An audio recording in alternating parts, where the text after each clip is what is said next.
Donc, on est heureux de pouvoir vous présenter ce matin-là un petit peu le fonctionnement de l'année qui va arriver, donc qui a déjà débuté pour les stagiaires.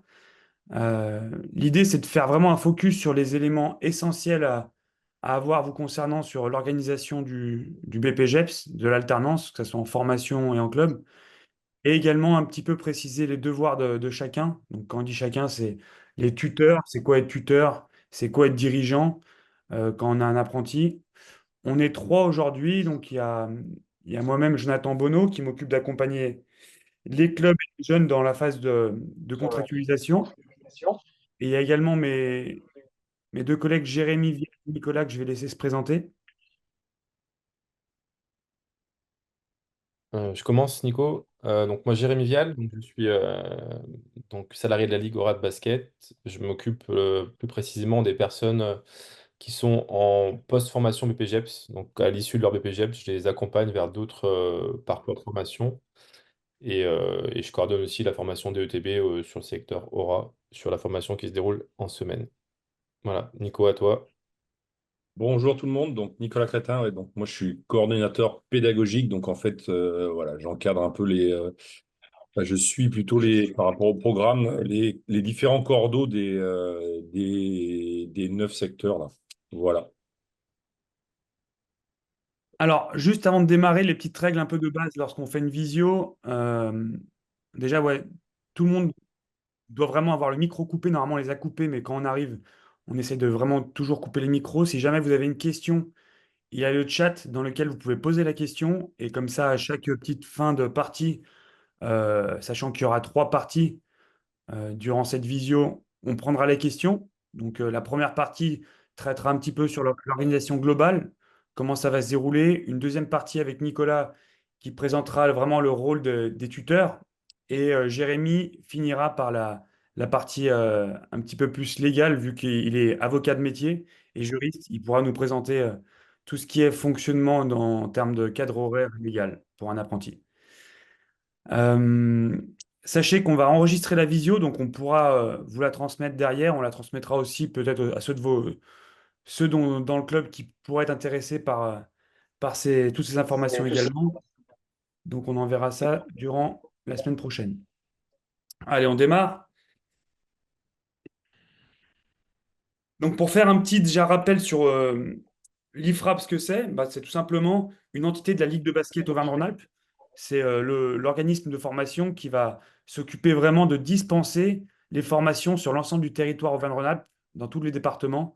Et ça va se découper en trois grands blocs. Le premier bloc qui est plutôt consacré à la partie formation fédérale. Donc c'est tout ce qui est diplôme vraiment en termes sportifs pour pouvoir encadrer à un certain niveau, notamment en lien avec la charte de l'entraîneur. Toutes les formations professionnelles dont le BPGEPS fait partie et les autres formations dont Jérémy a dit un petit peu d'introduction sur notamment la poursuite de formation BPGEPS ou encore même aller plus loin avec le DEGEPS qui est un diplôme d'état supérieur d'encadrement sportif. Et la formation continue qui consiste à pouvoir se remettre à niveau en termes de formation, c'est-à-dire quand on a un diplôme euh, fédéral, on doit repasser chaque année des petits modules qui permettent de se remettre à niveau. Donc, avec ces trois pôles-là, on arrive, enfin, on essaye en tout cas de divulguer le bon message sur le territoire et d'essayer de faire monter en compétence les personnes qui travaillent et qui œuvrent dans les clubs. Donc aujourd'hui, vous avez compris, le focus, il est vraiment sur le BPGEPS. Donc le BPGEPS, on le rappelle, c'est un diplôme d'État de niveau bac qui permet d'être éducateur sportif. Et la spécialité basketball, c'est tout simplement pas pour devenir entraîneur de basket, mais c'est pour devenir un spécialiste de l'animation dans le basket. Et ça a une vraie nuance. Là, aujourd'hui, comment ça va s'articuler? Bah, votre jeune, ou moins jeune, hein, ça arrive qu'on ait des personnes qui ont passé 30 ans, donc ce qui veut dire qu'ils sont hors apprentissage, qui vont être en formation un tiers du temps. Quand on dit un tiers du temps, ça va être le lundi en période scolaire, où ils vont être en formation de 8h30 à 16h30, ou alors parfois de 9h à 17h selon le secteur, puisqu'on le verra juste après, mais il y a différents secteurs sur la région de formation. Et le reste de la semaine, ils vont être dans le club. Ça veut dire quoi? Ça veut dire que le reste de la semaine, ils vont pouvoir travailler dans le club. Quand je dis le reste de la semaine, et je vais y revenir, c'est pas du mardi au dimanche. Ça, on verra à la fin, mais il y a vraiment un cadre légal. Ça veut dire que le lundi, quand il vient en formation, il va faire son temps en présentiel et le reste du temps, même si c'est pas du présentiel, il va quand même devoir continuer à se former un petit peu sur quelques temps. Ces 2 temps-là, ça va être 3 heures en distanciel le mardi matin, plus on a identifié 3 heures par semaine, on pourrait dire de travail à la maison, ce qu'on appelle du travail asynchrone. Donc là, pour faire plus simple, c'est en moyenne 13 heures de formation par semaine. C'est vraiment, si on annualise, c'est ça. Et donc 22 heures de travail identifiés dans le club sur une semaine type. Donc ça, c'est vraiment en période scolaire. Maintenant, si on se consacre, enfin, si on se concentre sur les périodes de vacances scolaires, on va avoir chaque première semaine de vacances scolaires ce qu'on appelle des stages d'immersion. On va y revenir juste après, mais un stage d'immersion, ça va être toute la semaine. Donc, on imagine une semaine de la Toussaint, première semaine, du lundi au vendredi, l'apprenti ou le stagiaire BPGEPS va être en formation dans un club de basket où il va être encadré par une personne référente qui sera diplômée et il va devoir passer des modules de formation durant ce stage de basket. Donc ça, c'est soit dans son club, soit en dehors de son club. J'y reviens juste après. Le deuxième temps, ça va être les modules complémentaires. Là, ça va être durant le mois de juin, donc vraiment en fin d'année, où il y aura 2 semaines qui seront consacrées à de la formation. Donc là, ils vont être avertis assez rapidement en formation et même lors du rendez-vous avec le club. Le premier rendez-vous en club, vous verrez, on devrait identifier quel module complémentaire choisir. Donc par rapport à ça, par rapport à ces périodes qui sont hors vacances scolaires, qui sont en vacances scolaires, pardon, ou au mois de juin. On va avoir 3 temps, Toussaint, hiver, printemps, où là, c'est les stages d'immersion club. Donc, c'est ce qui s'apparente à des stages club. Ce qu'on a déterminé, c'est que vos stagiaires, ils doivent faire au moins un stage d'immersion en dehors de votre club. Donc, on sait que parfois, ça peut être contraignant si vous organisez des stages, mais il faut vraiment penser en termes de bénéfices pour lui et même à moyen et long terme pour le club. C'est vraiment intéressant que l'apprenti, enfin, le stagiaire BPGEPS, il puisse voir ce qui se fait ailleurs. Puisque s'il reste uniquement dans votre club, il ne pourra pas s'ouvrir à d'autres horizons et ça sera un manque d'ouverture. En revanche, il faut bien noter que si vous organisez le stage chez vous, que ce soit sur un ou deux temps, on imagine que vous organisez un stage en Toussaint, à la Toussaint et au printemps. Donc vous pouvez accueillir également des stagiaires en plus de votre salarié. En revanche, il faut impérativement qu'il y ait un encadrant référent sur ce stage, c'est un module de formation. Et l'encadrant, ça doit être au minimum une personne qui a déjà le BPGEPS basket ou qui a le DETB. Voilà, parce qu'il faut comme une personne qui a une certaine compétence pour encadrer. Par rapport aux modules complémentaires au mois de juin, ils auront un listing, ils auront un choix à effectuer. Donc normalement, ça a déjà été fait lors du positionnement. C'est-à-dire que le premier jour de formation, ils ont dû identifier ce qu'ils souhaitaient faire comme module complémentaire au mois de juin. Donc, c'est vraiment des modules bonus qu'on leur a mis en place pour aller chercher plus que le BPGEPS.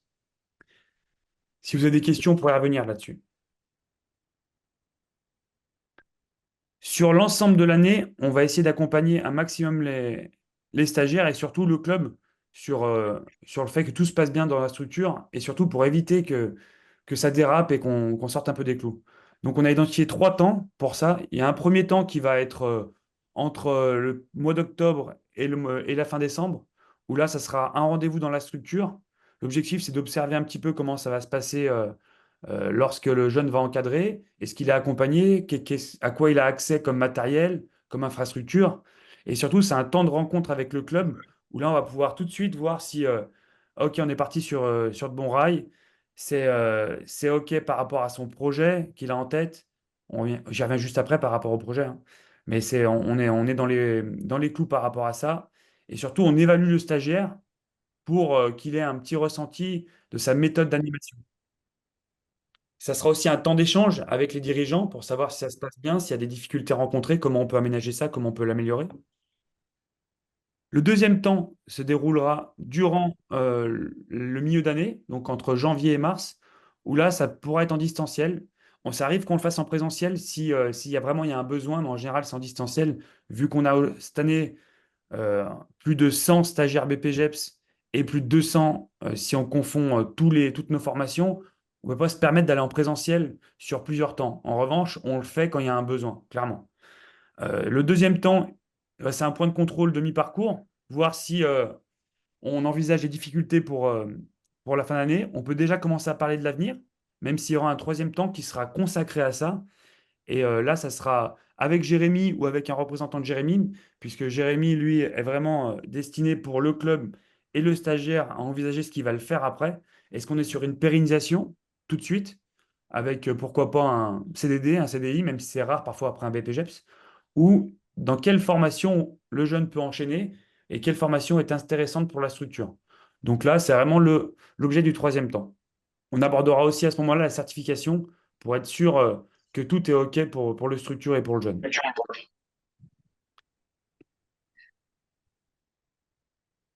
Ça, c'est juste pour vous donner une image de cette année où à quel endroit on va avoir des temps de formation. Même s'il y a des secteurs qui vont être regroupés, je pense à Vichy-Clermont, où il y a un secteur. Vichy-Roanne, c'est un autre secteur. On va avoir le secteur de Saint-Vallier qui va être seul, Saint-Chamond, Lyon, Roanne, Bourg-en-Bresse, Annecy-Voiron. Donc, c'est beaucoup de secteurs, beaucoup de coordos différents, donc des coordonnateurs de formation. Donc, par rapport à ça, on essaie vraiment d'uniformiser notre message et de faire en sorte que sur chaque territoire, on puisse avoir la même qualité de formation. L'objectif, il est clair, il est que chaque territoire puisse bénéficier des mêmes compétences, même si ce n'est pas les mêmes experts. Euh, il y a des temps de rassemblement où on regroupe notamment lors de séminaires les stagiaires, puisque je pense je ne vais pas vous l'apprendre, mais la clé dans ce milieu, c'est quand même le réseau et les échanges avec les autres clubs et les autres professionnels du milieu. Et on a vraiment à cœur de pouvoir mettre les jeunes dans des temps d'échange avec d'autres personnes du secteur. Ça leur permet vraiment de voir d'autres horizons que juste leur propre secteur, leur propre département. Un petit focus sur le BPGEPS. Aujourd'hui, c'est un diplôme qui se découpe en deux blocs. Il y a une partie qui est un peu plus, on pourrait appeler ça un peu plus théorie, montage de projet, et une partie qui est plus terrain. Donc la partie un peu plus théorie, c'est l'UC 1-2, donc c'est tout ce qui va être lié à la connaissance, à la capacité à mettre en place un projet d'animation. L'UC 3-4, c'est plutôt tout ce qui va tourner autour de l'encadrement basket et de la capacité à faire progresser des jeunes et un collectif. Donc si on fait un petit focus par rapport à ça, sur l'UC 1-2, on va être donc sur une certification liée à un dossier d'animation, donc vraiment une production où là, il y aura un besoin d'accompagner le jeune. Nicolas, il reviendra tout à l'heure par rapport à ce référent justement sur l'UC 1-2, mais c'est essentiel, surtout avec la génération actuelle, sans faire le vieux qui parle. Mais pour le coup, on se rend compte qu'il y a de plus en plus de difficultés dans la rédaction, dans la production, vraiment d'écrits. Et aujourd'hui, c'est important qu'il y ait une personne dans le club qui accompagne pour ce type de dossier. Donc, c'est quoi l'UC 1-2 au final? C'est simplement un projet. Quand on parle de projet, ça va être une action à mettre en place au sein du club. Donc ça, il faut que ça soit en concertation avec les dirigeants pour que c'est un intérêt pour le club et pour le jeune. Donc on imagine que votre stagiaire, il a une fibre un peu arbitre, il est déjà arbitre. Pourquoi pas aller sur mise en place d'une école d'arbitrage ou le développement de l'école d'arbitrage avec, par exemple, une action autour justement des arbitres, où là, ça va vraiment être un projet à part entière. Ça peut être, pourquoi pas, créer vraiment un événement parent-enfant durant l'année où il y aura des rencontres, où il y aura un budget par rapport à ça, puisque pour chaque projet, il faut qu'il y ait un budget alloué. Ça va être durant l'année, ça va être tous les mardis matins, quasiment, où ils vont avancer sur leur projet. Ils auront aussi du temps chez eux où ils vont avancer dessus. Et l'idée, c'est de se dire, bah, on a constaté quelque chose qui ne fonctionnait pas dans le club par rapport à un contexte. Eh bien, on va proposer une solution pour, euh, pour faire progresser justement par rapport à ce petit manque. Et derrière, on met en place un petit plan d'action par rapport à une action d'animation. Donc, ce n'est pas quelque chose de très compliqué, mais si le club comprend l'intérêt qu'il y a de mettre en place ce projet, c'est très pertinent. En revanche, les clubs qui ne mettent pas le nez dedans et qui laissent le jeune avancer sur ce dossier sans vraiment s'en soucier. Déjà, c'est dommage pour le club parce qu'on rate une action qui peut dynamiser un peu le club. Et surtout, c'est souvent un échec ou un passage au rattrapage pour le jeune. On a mis quelques exemples hein, de projets. Malgré tout, c'est uniquement à titre de proposition. Si vous avez d'autres projets, bien qui n'ont jamais été faits, tout est envisageable. Après, c'est avec bien sûr concertation avec le coordonnateur. La certification, ensuite, elle se fait en visio, c'est marqué, mais c'est 20 minutes de visio qui sera en distanciel où avec un PowerPoint, le jeune doit présenter son projet qui a été réalisé. Pour la deuxième partie, qui est donc plus terrain, c'est souvent celle qui peut le plus intéresser le, le stagiaire BPGEPS. En revanche, c'est celle qu'il ne faut vraiment pas non plus négliger, puisque là, on est certes sur l'analyse, enfin l'observation et l'évaluation d'une séance d'entraînement avec la catégorie qu'il va suivre durant l'année, puisqu'on va demander à ce que le stagiaire BPGEPS coach et soit référent d'une équipe entre U13 à U21. C'est possible de faire sur une équipe U11 ce dossier et tout ce projet-là. En revanche, il faut que le cordeau valide ça. Il faut que ce soit un vrai projet avec une équipe U11 et pas juste un temps d'animation. Là, par rapport à ce dossier à réaliser, c'est un dossier technique où là, pareil, il y a une analyse de son équipe. On va prendre en compte les caractéristiques de son public, on imagine des U13, comment ils sont à cet âge-là, c'est quoi leurs caractéristiques au niveau affectif, au niveau social, au niveau morphologique. Euh, on analyse individuellement les joueurs de son équipe.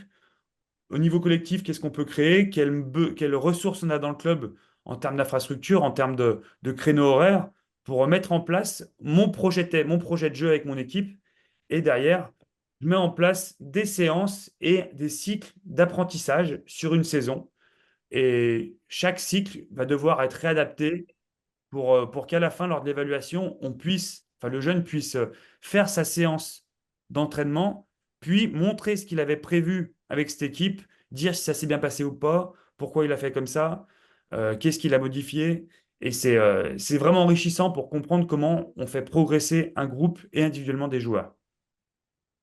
Donc là aussi, je laisserai Nicolas derrière pour expliquer au passage avec les tuteurs, c'est quoi être référent UC34 ou référent UC12.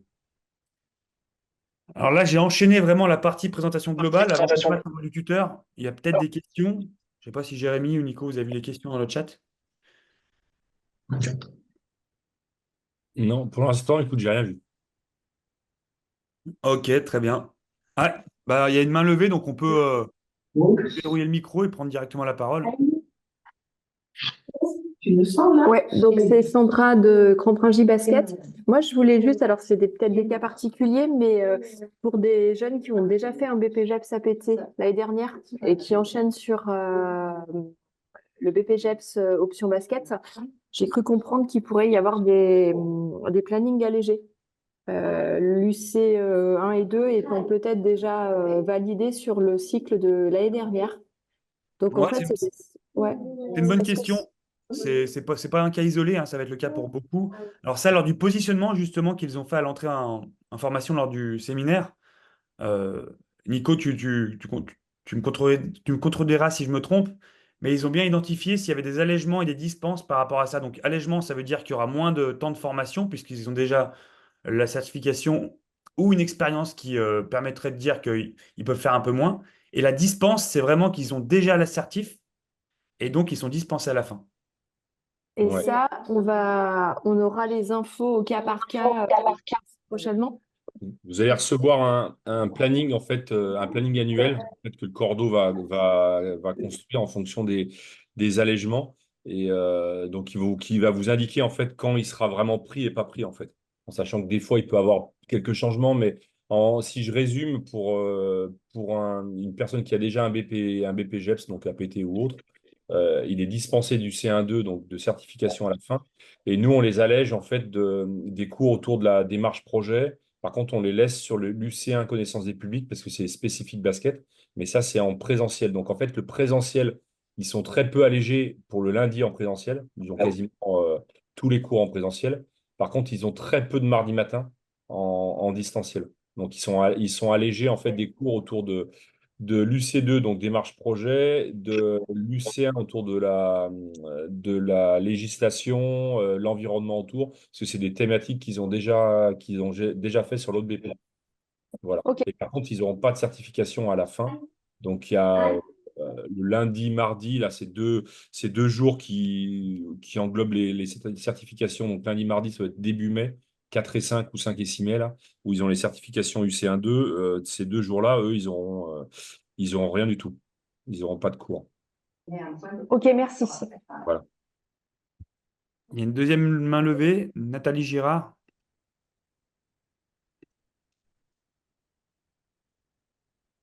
Nathalie, vous avez la parole. Non, j'ai pas levé la main, hein. Ok, bon. Là, c'est Natacha qui parle. Il y a une question dans le chat, John, Ouais, concernant. concernant le travail à domicile de 2 Ouais. heures par semaine, devons-nous apporter une aide ou faire un suivi particulier ou l'institut s'en charge?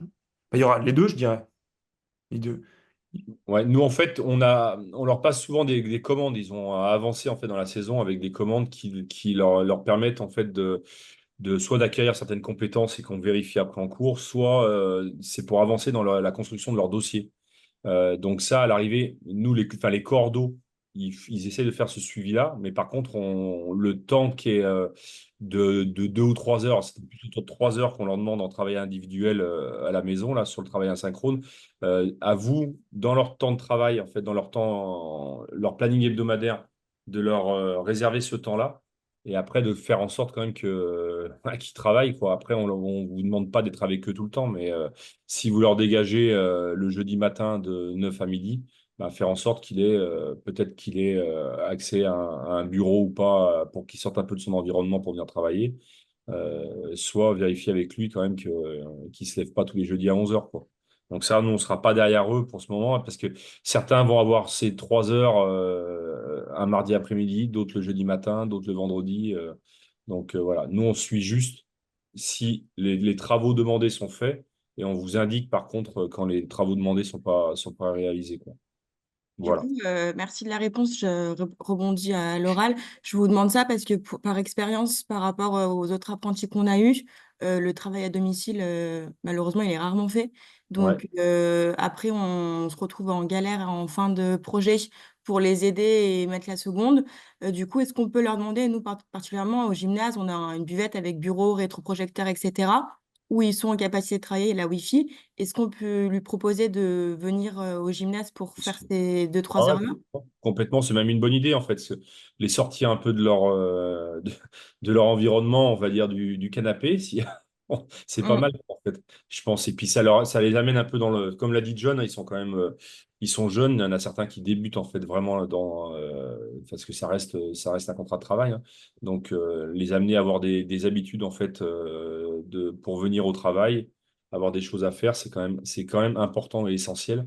Nous, pour certains travaux, donc là, ça va être mis en route bientôt, là, il y a des choses qui doivent rendre et qui comptent, en fait, comme 3 heures de travail. Donc, en fait, à ce moment-là, si c'est pas effectué, en fait, nous, on vous prévient. Et ces 3 heures-là, donc après, Jérémy pourra vous en reparler, mais en fait, ces 3 heures-là, en fait, ils peuvent être facturés au club parce que on va dire, des cours qui sont pas effectués, c'est du temps de formation qui n'est pas effectué. Ça peut être facturé au club et le club, en fait, peut le retirer, en fait, du salaire, en fait, mensuel du stagiaire, comme s'il était absent sans prévenir un lundi en présentiel. Donc, ça, c'est la même chose. On y reviendra après, D'accord. mais voilà. Ah, Donc, en tout cas, ça mérite, ces questions, elles sont intéressantes et peut-être que même on va switcher juste avant de parler du tuteur dans la manière globale dans son rôle. On va identifier des références certification. Je pense que ça peut compléter. Ouais, Nico, ouais. on avait identifié tu peux dire un petit mot sur les personnes qui vont accompagner par rapport à ça. Ouais, donc en fait, par expérience maintenant et échange entre nous, là, les différents cordeaux et l'IFRAB, on a essayé, cette année, en fait, on vous demande en fait d'essayer de trouver 2 personnes, sauf s'il y a une personne qui peut vraiment tout faire, mais ça veut dire elle est salariée du club et elle a beaucoup de temps avec le stagiaire. Mais autrement, c'est une personne en fait qui suit un stagiaire dans l'UC1-2, donc sur le projet de développement, qui peut être un dirigeant, qui peut être voilà, une personne où vous êtes sûr qu'il pourra suivre ces avancées-là. Si c'est un projet de développement, ben, voilà, ça peut être un dirigeant qui a l'habitude de ces actions-là. Il y a aucun souci là-dessus. Il n'y a pas de diplôme demandé ou quoi que ce soit. On cherche juste une personne en fait qui vérifie. Ça peut être aussi un soutien dans la relecture. Parce que les jeunes d'aujourd'hui, les fautes d'orthographe, le côté mise en forme et tout, c'est compliqué. Donc, en fait, c'est important que vous ayez peut-être une personne qui soit dédiée en fait, au suivi des deux dossiers en matière vraiment de relecture et de mise en forme. Mais voilà, une personne sur le projet de développement et après le référent basket pour le dossier UC34, donc une personne qui peut le suivre par rapport à l'avancée de son dossier-là, mais aussi qui propose un accompagnement pédagogique sur le terrain régulier. Donc, pour faire un peu un point avec nous, on peut avoir des stagiaires qui sont complètement débutants dans l'animation. Et dans tous les cas, nos cours, ils sont organisés par rapport à ça, par rapport à un débutant. Donc, en fait, au départ, on est sur vraiment de la prise en main de groupe, de la construction de la mise en place d'un exercice. Après, on est sur la construction d'un exercice et d'une séance, mais voilà, on y va progressivement. Et donc, c'est important et bénéfique pour le stagiaire si vous avez un référent basket sur le terrain, en fait, qui puisse aller le voir régulièrement sur des entraînements qu'il gère, qui puisse aussi être assistant d'une personne compétente et tout pour prendre un petit peu voilà, de l'expérience là-dessus. Et aussi, à des moments, avoir des réunions régulièrement, en fait. Donc, soit chaque semaine, soit tous les 2 semaines, mais sur ces deux parties-là. Donc, ça peut être vraiment. Enfin, moi, je pense que c'est important de le différencier. Donc, voilà. Là, Une Nico, personne. juste pour, Ouais. pour compléter, vu qu'à la fin, c'est une certif, durant la certif, ils vont devoir présenter ce qu'ils ont fait avec un PowerPoint. Donc, ça peut vraiment être peut-être une fois par mois où bah, le référent, il demande, OK, bah, présente-moi ce que tu as fait, présente-moi où tu en es, comme Mm. s'il était en épreuve. Et c'est le meilleur moyen à la fin de valider, hein, de réussir. Ouais, tout à fait. Donc voilà, il y a deux dossiers qui doivent faire minimum 20 pages qui vont présenter. Donc un sur le projet, sur l'action de développement, et l'autre autour d'une équipe où ils présentent leur saison, comment ils se sont organisés et tout. Donc nous, on les accompagne là-dedans.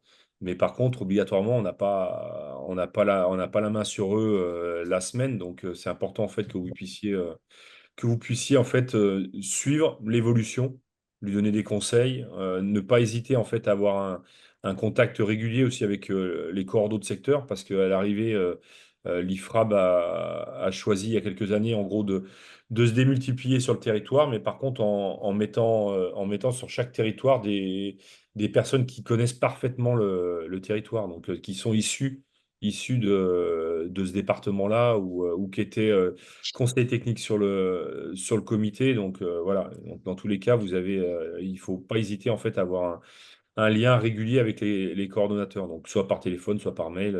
Voilà. Avant d'aller plus loin, il y avait deux questions. Allègement, licence TAPS, il me semble qu'il n'y en a pas eu durant le positionnement. Non, il n'y en a pas. Et pour l'instant, ce qui est un peu particulier, mais tout ce qui est autour de la filière STAPS, il n'y a pas d'allègement là pour l'instant. Ouais, c'est éducation nationale et les branches du sport, c'est pareil. Et après, on a semaine de stage, peut-on décaler la deuxième semaine? On n'a pas accès au gymnase les premières semaines pour les stages. Il faut vraiment faire une demande en amont, donc c'est faisable. Il faut faire une demande en amont parce qu'en fait, nous, il faut qu'on le déclare bien par rapport à ces heures parce que c'est des heures de formation, en fait. Donc, il faut juste que nous, par rapport à ça, on soit. Donc, par rapport à qui il faut que Camille Montero, elle ait bien les éléments en amont, en fait. Mais c'est faisable. Eh bien, allez, on peut avancer.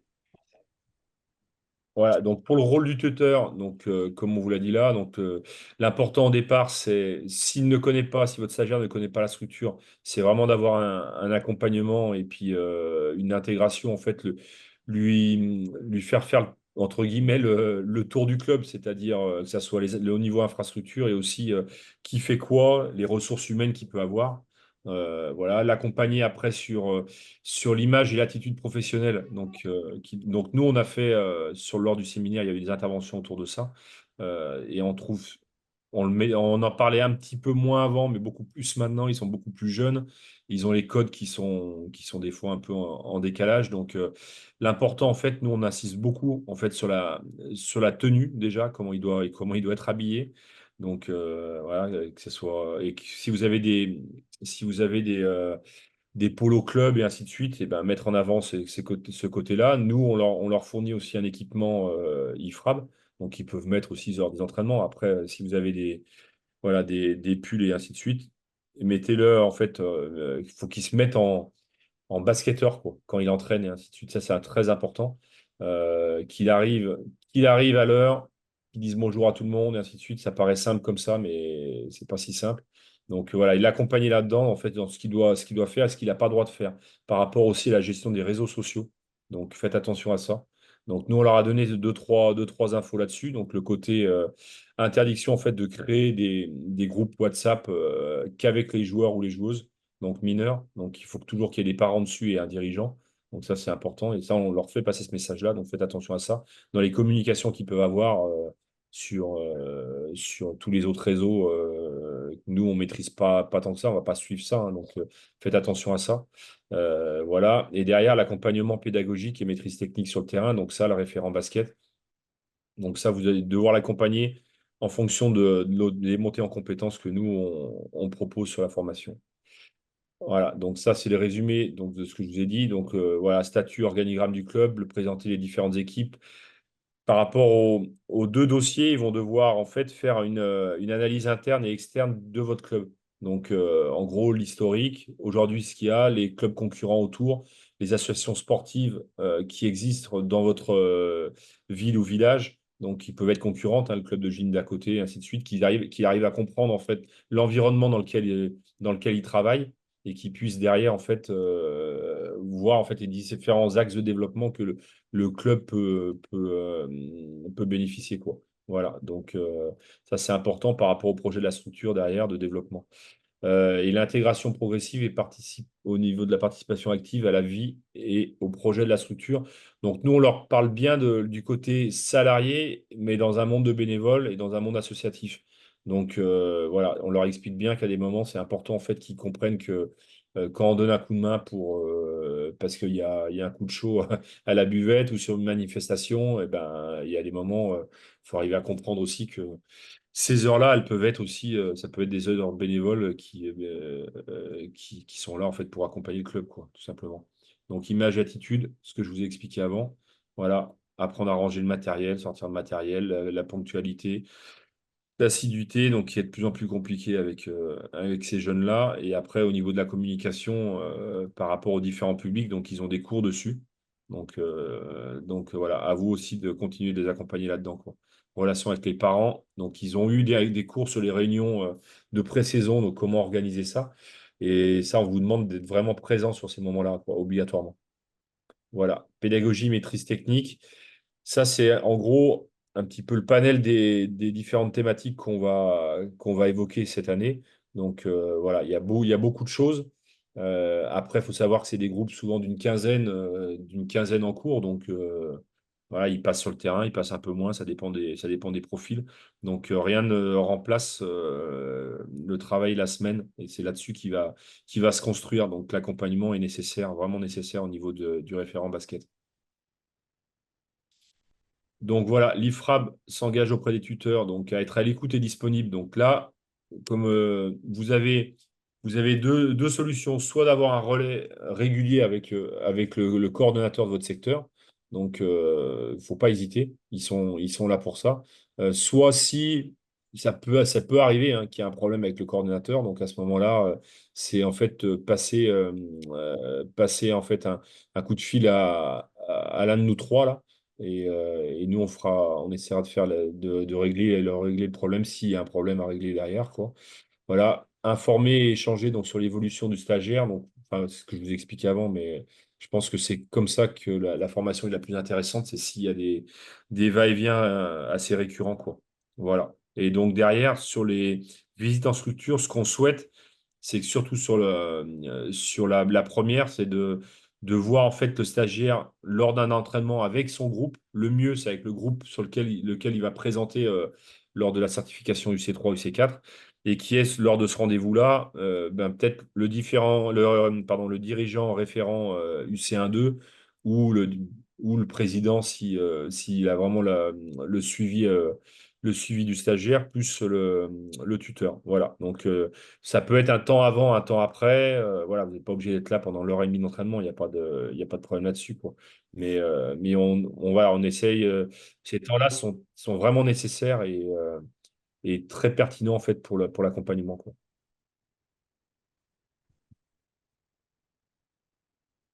Donc, référence certification, donc c'est ce qu'on a évoqué avant, hein, si je ne me trompe pas, John, c'est ça? Hop. Je parlais, mais j'avais le micro coupé. Ah ouais, en Ah, effet, pardon. c'est ce qu'on avait évoqué avant. Est-ce qu'il y a d'autres questions avant qu'on enchaîne J'ai sur la vu partie de maître qu'il y avait Vidal? une main qui s'était levée, je crois, avant que je laisse la main au juriste, avocat de métier, Jérémy Gall. Qui a un doctorat en... Non, il y avait une main levée, mais c'est peut-être une erreur. Ok, pas de problème. Bon, bah, Alors, si, Au livret lieu d'un d'apprentissage. livret, il y a un livret d'apprentissage, messieurs. alors, ouais, d'accord. Là, en fait, ça sera pas vraiment un livret. En fait, là, on va essayer on est en train de finaliser en fait une espèce de fiche en fait avec les éléments qu'ils ont à faire pendant la saison et ça en fait le souhait en fait ça serait de la partager avec vous. Juste pour information, cette année on a rajouté un espèce des points étapes qui sont avant les vacances scolaires les mardis matins. Donc, c'est marqué dans le planning qu'il y a des mardis matins qui peuvent être en présentiel. Donc, c'est les mardis matins avant les vacances scolaires. Euh, Ceux qui sont très loin, très éloignés du lieu de formation, c'est un temps en fait qu'on fera en visio en fait avec eux. Enfin, c'est comme un peu un oral blanc avec les stagiaires sur les différents travaux qu'ils avaient à faire, voir un peu où ils en sont. Et nous derrière, en fait, on vous renvoie un espèce de bilan du cycle 1, bilan du cycle 2 derrière, voilà quoi. Donc ça, vous aurez un retour. Donc les derniers mardis, en fait, avant les vacances scolaires, voilà, c'est un point sur les deux dossiers de certification. Voilà pour moi. Ok, eh bien, pas d'autres questions. On va laisser la main à Jérémy, qui va parler un peu du cadre légal. Ouais. Donc, je vais poursuivre sur. J'ai la lourde tâche donc, d'entamer cette partie législation qui est pas la plus marrante, mais qui est importante. Je pense que parmi vous, il doit y avoir des dirigeants qui ont déjà en fait eu dans leur structure un BPGEPS. Donc, pour vous, ça sera plutôt des rappels.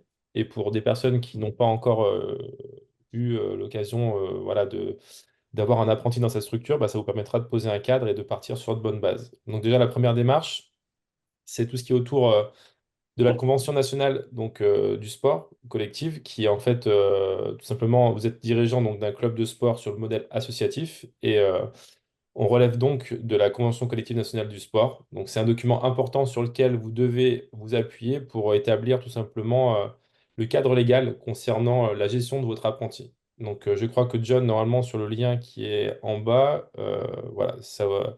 Donc ce document-là que John, depuis tout à l'heure, il anime sur la visio, en fait, vous aurez accès, John va vous l'envoyer. Donc en fait, ce lien vous amène sur la page du Cosmos. Donc le Cosmos, c'est une organisation patronale qui représente à peu près 10 000 employeurs, donc de la branche du sport. Et en fait, sur ce site, vous pouvez accéder et trouver la convention collective nationale du sport. Et également, vous pourrez fouiller à l'intérieur de ce site. Il y a pas mal d'outils intéressants pour en fait gérer votre structure au quotidien. Et il est plutôt bien fait. Et je vous conseille voilà, d'aller chercher deux, trois informations à l'intérieur. Ça vous permet on va dire, de gagner un peu de temps dans la gestion de votre structure. Euh, voilà. Donc, John, tu me confirmes hein, que tu vas l'envoyer au. Oui, oui, ça sera envoyé comme l'enregistrement. Ok. John, si tu peux revenir voilà, et passer sur la deuxième slide, merci. Ensuite, après, tout ce qui concerne les droits de l'apprenti et obligations pour l'employeur. Donc, souvent, quand on parle d'apprenti, on a tendance à faire l'amalgame avec un étudiant. Et en fait, il ne faut surtout pas penser ça. Parce qu'en fait, donc l'apprenti est un salarié à part entière, hein, même s'il suit une formation durant l'année. Donc, les obligations de l'apprenti, c'est de respecter les conditions de travail, les conditions de son contrat de travail. Il doit respecter les horaires de formation et les heures en club. Concernant ses droits, il a comme tout salarié, pardon, l'apprenti a droit à des congés. Donc, il cotise 2,5 jours de congés par mois, soit ça fait 30 jours ouvrables sur un contrat de 12 mois. Alors attention, je sais pas, je pense que vous avez tous des durées de contrat qui doivent être différentes en fonction de ce que vous avez fait comme choix sur le CERFA. Donc voilà, ça sera à vous d'être vigilant par rapport au nombre de congés payés que votre apprenti doit avoir. Ensuite, par rapport à l'employeur a l'obligation de proposer, ça c'est important, une mutuelle d'entreprise à son salarié avec une prise en charge de la moitié du coût de cette mutuelle. Voilà. Il faut donc vous rapprocher d'un organisme de prévoyance de santé afin d'établir un contrat avec votre apprenti. Il faut entreprendre ces démarches afin que votre apprenti soit couvert, c'est très important. Donc là, je pense que vu que la formation a commencé, ils sont tous employés chez vous, ils ont commencé leur contrat. Donc si vous n'avez pas fait cette démarche-là, il faut vite la mettre en place. Alors après, sachez que l'apprenti peut refuser. Il peut refuser d'avoir une mutuelle employeur. Donc là, tout simplement, il faut vraiment échanger avec lui. Et s'il a une mutuelle employeur, s'il veut conserver sa mutuelle à lui, pardon, avec ses parents, par exemple, vous n'êtes pas obligé de lui fournir. Ensuite, il y a une obligation qui est très importante aussi, c'est le rendez-vous avec la médecine du travail. Donc, vous avez l'obligation de prendre un rendez-vous à la médecine du travail pour votre salarié. La visite doit avoir lieu dans les 2 mois qui suivent l'embauche. Voilà. Ça aussi, il y a pas mal d'associations, quand ils ont un apprenti, ils oublient de faire ces démarches-là. Donc, je vous conseille, vous avez 2 mois. Donc, ils ont commencé le 26 août, je crois. Donc, voilà, vous avez 2 mois pour prendre ce rendez-vous. Ensuite, par rapport au temps de travail effectif, donc alors il y a des questions, John, peut-être sur la mutuelle, j'ai vu, non? Ouais, mais du coup, tu as répondu. En fait, il peut rester avec ses parents. Ok, d'accord. Tu me coupes hein, quand il y a des questions, parce que je ne les vois pas sur le chat. Yes. Donc après, par rapport à la durée du temps de travail effectif, donc la durée de temps de travail, c'est le moment en fait où le salarié est à disposition de l'employeur et se conforme à ses directives sans pouvoir vaquer librement à ses occupations personnelles. Donc une information essentielle dans la gestion du temps de travail de votre apprenti, c'est qu'en fait, il faut dans la gestion de ce qui est en lien, tout ce qui est en lien avec la préparation de séance. Donc, je sais que ça, pour vous qui êtes dirigeant, c'est peut-être pas des choses, peut-être que vous n'êtes pas entraîneur de base. Donc, ça veut dire que c'est des choses qu'il faut prendre en compte. Si vous avez, par exemple, un entraîneur qui doit préparer une séance de 1h30, donc 1h30 sur le terrain, et bien en fait, tout simplement, il faut que vous, en tant qu'employeur, vous essayiez de mettre en place un temps de travail effectif autour de cette préparation de séance. Donc, par rapport à ça, il n'y a pas de cadre légal par rapport au temps de préparation de séance. Mais d'usage, nous, en fait, ce qu'on essaie de faire et de dire au club, c'est qu'il faut à peu près un tiers du temps de séance pour préparer l'entraînement. Donc, si on prend un exemple d'une séance de 1h30, il faudra compter 30 minutes de préparation, séance, soit à peu près un travail effectif de 2 heures. Donc, il est d'usage aussi d'ajouter donc, ce temps de travail de 30 minutes afin d'accueillir tout simplement dans de bonnes conditions les jeunes licenciés. Donc, par exemple, si l'entraînement il commence à 17h30, peut-être compter votre jeune qui commence à 17h15 et qu'après, si l'entraînement finit à 19h, faites-le finir à 19h15 pour qu'il y ait 15 minutes avant, 15 minutes après la séance, pour qu'il ait le temps d'échanger, parler avec les parents, voilà, pour pas qu'il entraîne et qu'il parte tout de suite derrière. Voilà. C'est vraiment essayer d'avoir cette petite latitude avant et après la séance. Euh, Il y a des questions encore, John, je J'avais vois. une question en tant que débutant comme au club employeur. Avez-vous des conseils ou modèles pour la réalisation de fiches de paye de l'apprenti? Alors, j'ai de conseils particuliers, j'ai pas forcément de conseils. Je dirais que je peux vous guider vers le fait de. Il y a des outils qui sont intéressants comme Chèque emploi associatif que l'URSSAF met en place pour accompagner les associations dans la gestion salariale sur l'aspect fiche de paye, pour voilà, mettre en place ça dans votre structure, ce Et qui est vraiment un appui au quotidien. D'ailleurs, ça sera sur la boîte à outils. Peut-être si on, Oui, après, tu pourras peut-être en dire un mot, John, à la fin par rapport à ça. Et après, pour les clubs qui sont en difficulté, par exemple, pour la gestion des fiches de paye, vous pouvez aussi vous rapprocher des professions sport qui sont dans chaque département et qui s'occupent un petit peu de la gestion salariale. Et forcément, ça a un coût, hein, c'est-à-dire, je crois que c'est entre 10 et 15 euros la fiche de paye. mais au moins ils sont, voilà, on va dire, c'est un service qui est quand même très intéressant pour les structures. Ça vous évite voilà, d'être en difficulté avec la gestion de ces fiches de paye. Donc, je sais par exemple dans la Loire, moi quand j'avais des salariés à gérer sur mon association, on faisait les fiches de paye dans mon club à Loire Profession Sport. Donc, on leur sous-traitait cette partie-là.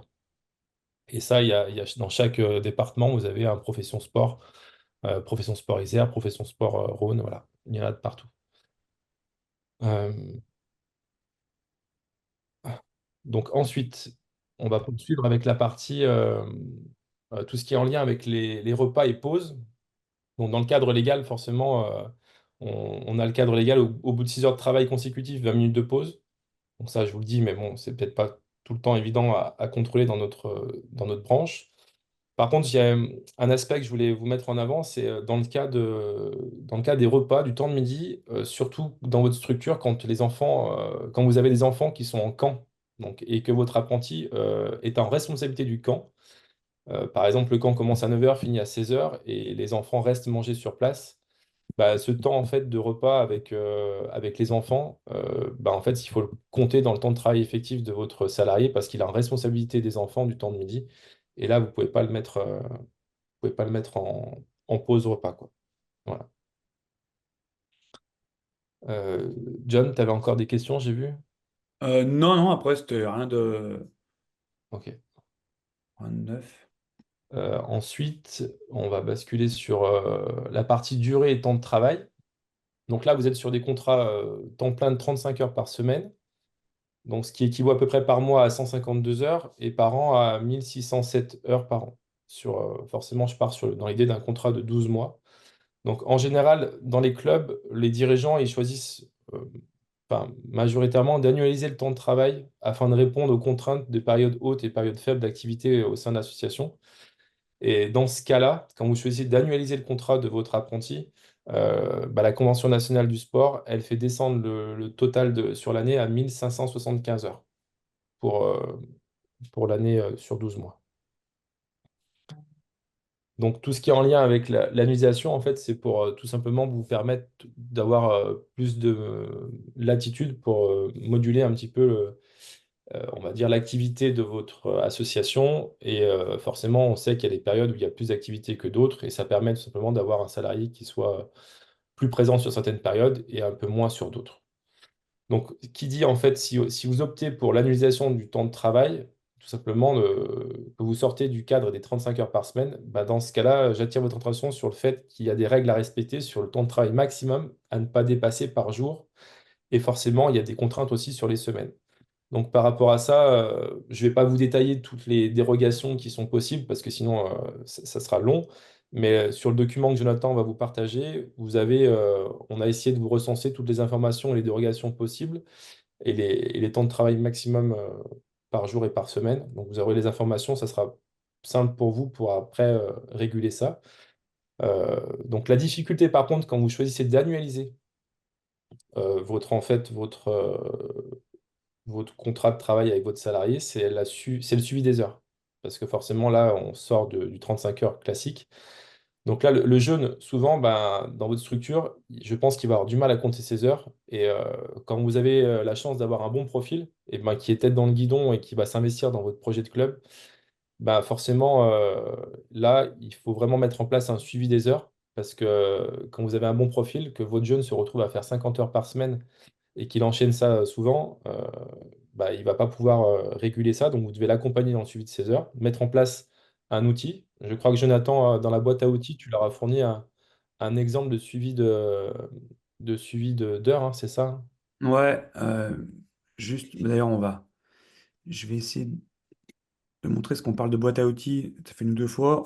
J'en profite de faire un petit parallèle maintenant, parce que c'est très, très, Ouais, très. vas-y, vas-y. Oui.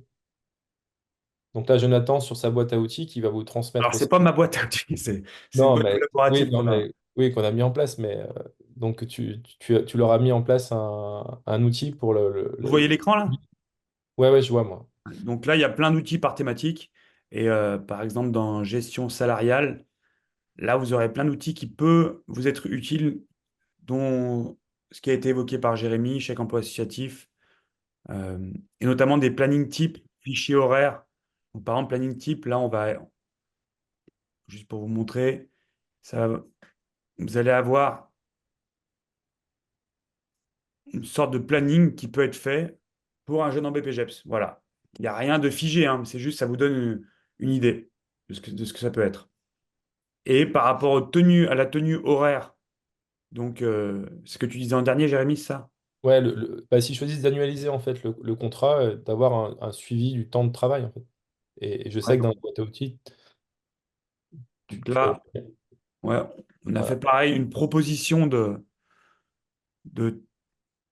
fichier qui permet voilà, de tenir son temps de travail. Donc c'est une fichier avec des matrices déjà programmées. Euh, c'est pas si compliqué à utiliser. Après, chacun est libre de créer la sienne, mais ça donne une idée de ce qui peut être fait. Voilà. Vous pourrez aller dessus, vous aurez le lien également, sachant que ça, on le trouve sur la première page de l'IFRAB, ce lien de la boîte à outils. Il y a un onglet boîte à outils. Voilà. Euh, Avons-nous une législation pour le comptage des heures? Alors, sur la partie législation sur les heures le week-end, vous avez dans le support que va vous envoyer John de la visio d'aujourd'hui, vous avez toutes les règles et dérogations en lien avec la gestion des week-ends. Donc là, c'est pour répondre à la question. Donc vous aurez toutes les notions importantes par rapport à ça. Alors, sur le suivi, j'attire votre attention parce que tout à l'heure, Nicolas a parlé à un moment de la gestion des apprentis, que c'est des jeunes personnes et qui, en fait, de temps en temps, leur motivation, elle peut baisser durant l'année. Donc, le fait de suivre les heures, ça permet aussi de contrôler un peu ce qu'ils font parce qu'on a quand même pas mal d'absentéismes qui sont présents durant l'année, aussi bien en formation que je pense qu'en club. Donc, avoir un suivi permet de réguler ça et si vous avez un entretien à faire, vous avez au moins de quoi vous appuyer par rapport à des problématiques on va dire, d'assiduité de votre apprenti. Ensuite, par rapport au repos hebdomadaire, je dirais que dans votre organisation, nous, on vous préconise de placer un jour de repos complet le dimanche, si possible, bien sûr, si votre jeune n'a pas d'équipe enfin, n'a pas d'équipe en responsabilité qui coach, enfin, qui sont en compétition le dimanche.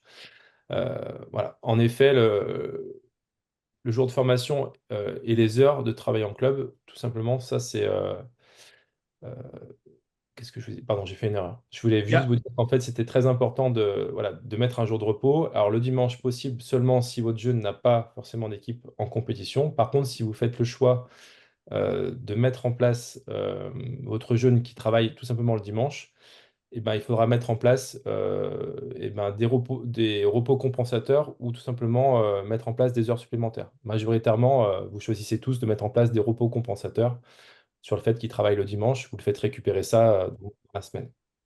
Ensuite, par rapport au cadre légal du nombre de jours travaillés, donc votre apprenti, il peut être sollicité 6 jours de travail, donc du lundi au samedi. Ce n'est pas un souci par rapport au cadre légal. On est d'accord qu'il n'y a pas besoin de payer plus. Il n'y a pas de majoration par rapport à un jour, par rapport à la convention collective. En fait, le dimanche, si tu fais travailler ton jeune le dimanche et jour férié, en fait, là, en fait, tout simplement, il y a une mise en place voilà, de majoration avec des heures supplémentaires, mais tu peux aussi choisir le fait de mettre en place des repos compensateurs. Et majoritairement, les clubs, pour éviter d'être dans le fait de payer des heures supplémentaires, choisissent de mettre des repos compensateurs pour leurs jeunes. Ok. Pareil, dans le document ici, il y a les règles qui sont marquées par rapport aux repos compensateurs sur le fait qu'est-ce que je dois mettre en place comme repos si mon jeune a travaillé le dimanche ou le jour férié, quoi. Voilà. Ensuite, pour terminer, donc par rapport à la modulation du temps de travail, donc il est essentiel, je pense, pour vous de mettre en place une programmation annuelle du temps de travail de votre apprenti, surtout si vous optez pour cette fameuse annualisation. Et moi je vous donne mon avis, afin d'identifier les périodes creuses et les périodes pleines, vous devez prendre en compte des éléments qui sont assez importants, donc tout ce qui est en lien avec les calendriers de compétition de votre jeune, qu'il va avoir avec ses équipes les animations que vous mettez en place dans votre structure, aussi bien les stages, les animations, les événements, ça peut être le développement du basket santé, enfin plein de choses que vous souhaitez développer. Et quand vous avez toutes ces informations-là, il faut mettre en place une programmation. Et après, il faut être capable de lui proposer une annualisation qui correspond à vos besoins et qui correspond aussi à son rythme de formation et aussi au bien-être de votre apprenti. Parce que euh, au début, ils ont plutôt la forme, ils sont plutôt en pleine forme, mais plus l'année passe, plus le rythme avec la formation, le travail, c'est une année assez difficile. Et surtout qu'en plus, avec les coachings, voilà, ils ont des semaines bien remplies. Donc, il faut être assez vigilant par rapport à leur temps de repos. Et surtout aussi, vous savez qu'ils cotisent 2,5 jours de vacances par mois. Donc, essayez d'identifier les périodes où ils peuvent prendre des vacances, essayez de discuter avec eux quand est-ce qu'ils peuvent les poser, sachant que eux, ils ne s'en rendent pas compte des moments, ils ne savent même pas qu'ils ont le droit à des vacances. Donc, essayez de voir quand est-ce que c'est les meilleurs moyens pour eux de récupérer par rapport à ça.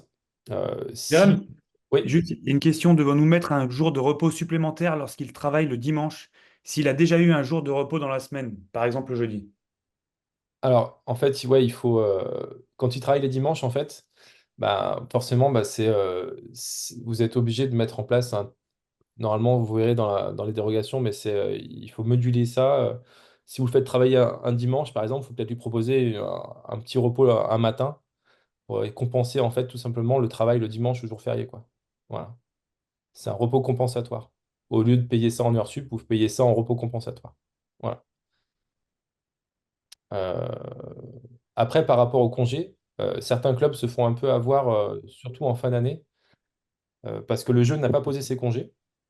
Et forcément, après, vous êtes obligé de lui payer ses congés payés à la fin de son contrat. Donc, soit vous êtes dans l'incapacité de les payer et vous l'avez budgétisé, euh, soit, en fait, il faut lui mettre en place ses congés payés durant le temps de son contrat. Voilà. Euh, Moi, j'ai terminé sur ma présentation. Ce cadre légal, voilà, il est peut-être pas évident à tenir, surtout quand on est bénévole d'une structure et qu'on doit, en plus de son travail, sa famille, gérer une association et gérer des apprentis. C'est pour ça que le plus simple, je pense, c'est voilà, vous plongez dedans tout de suite, essayez de mettre en place un cadre tout de suite avec votre apprenti. Et si le cadre est plutôt sain et plutôt précis, normalement, l'année se déroulera de la meilleure des manières. Après, Jonathan, avec les outils qu'il va vous transmettre, vous aurez pas mal d'infos et de quoi réguler votre année en termes de charge de travail pour votre apprenti et respecter un cadre légal. Je vous remercie et puis je laisse les questions peut-être s'il y a des questions ou. Ouais, juste pour être sûr, la réponse à la question par rapport au dimanche et au repos dans la semaine, Oui, Léa, c'était bon? Bah, en fait, moi, du coup, je comprends pas, c'est que par exemple, si il travaille le dimanche matin, parce que nous, notre apprenti va coacher des U18. Donc, en oui. fait, quand il va jouer à l'extérieur, on n'aime pas mettre des matchs du championnat.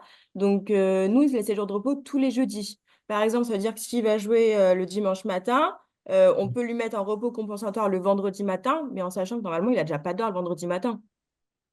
Chez nous, en tout cas.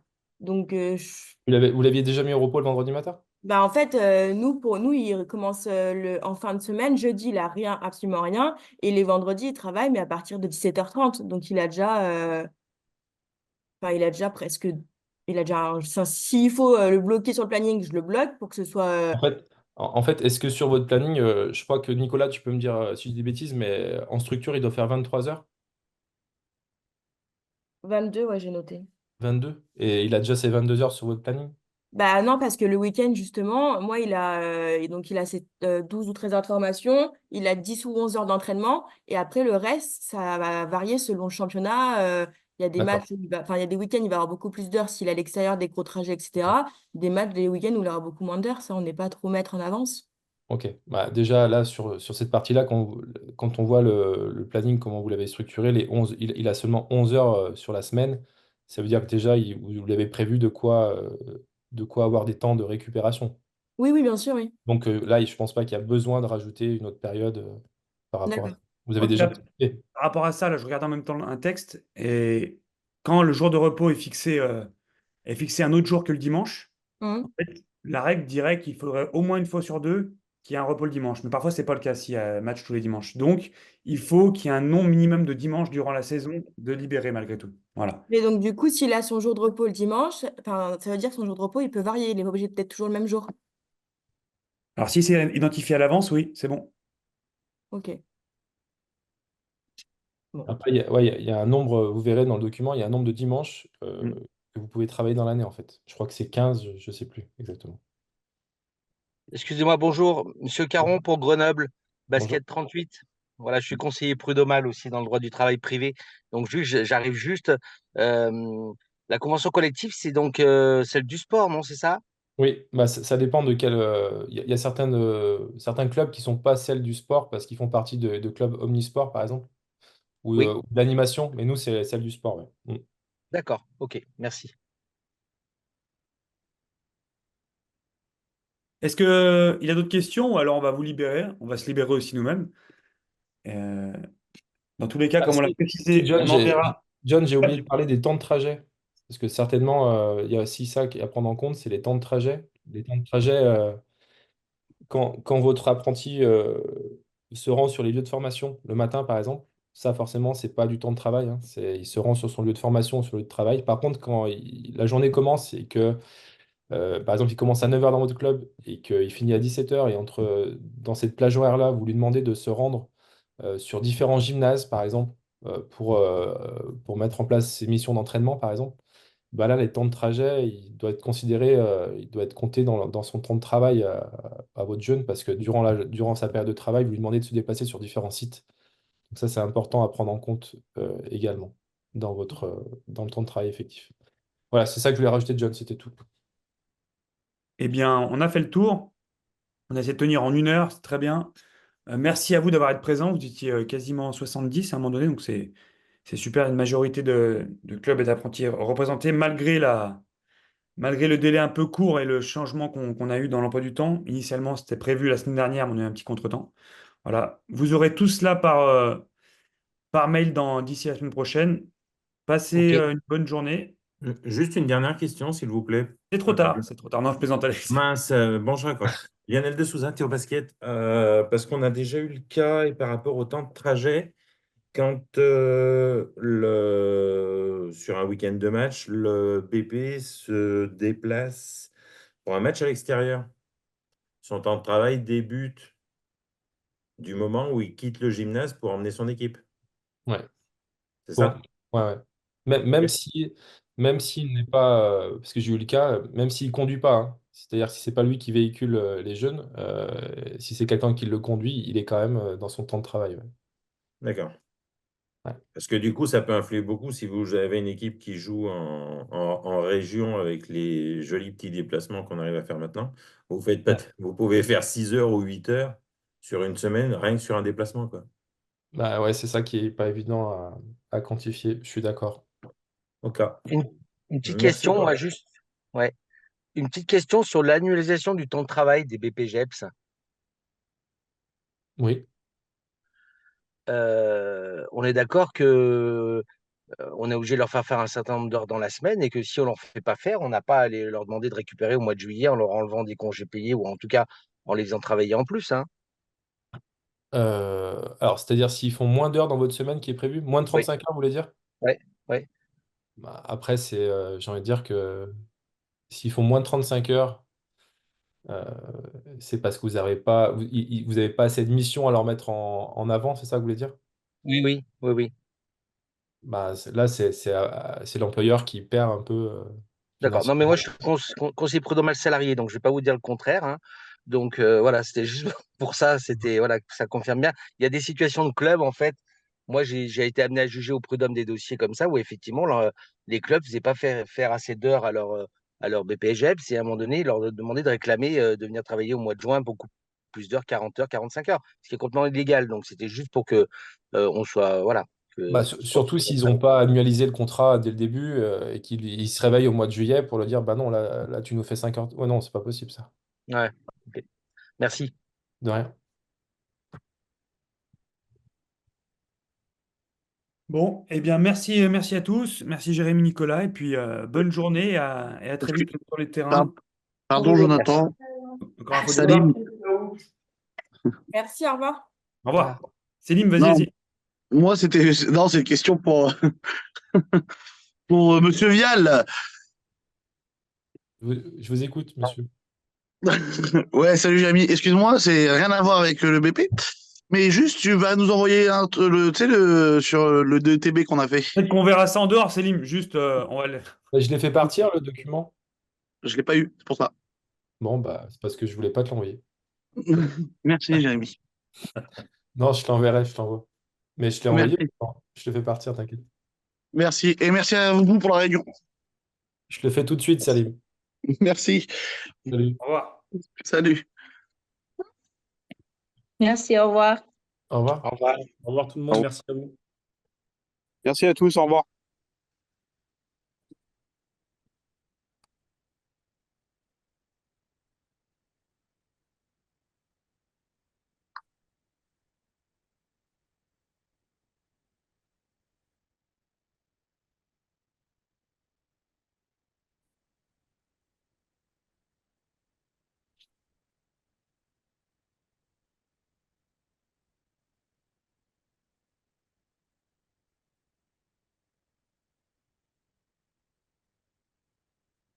Tu peux arrêter, je pense, là, John, L'enregistrement. l'enregistrement. Ouais.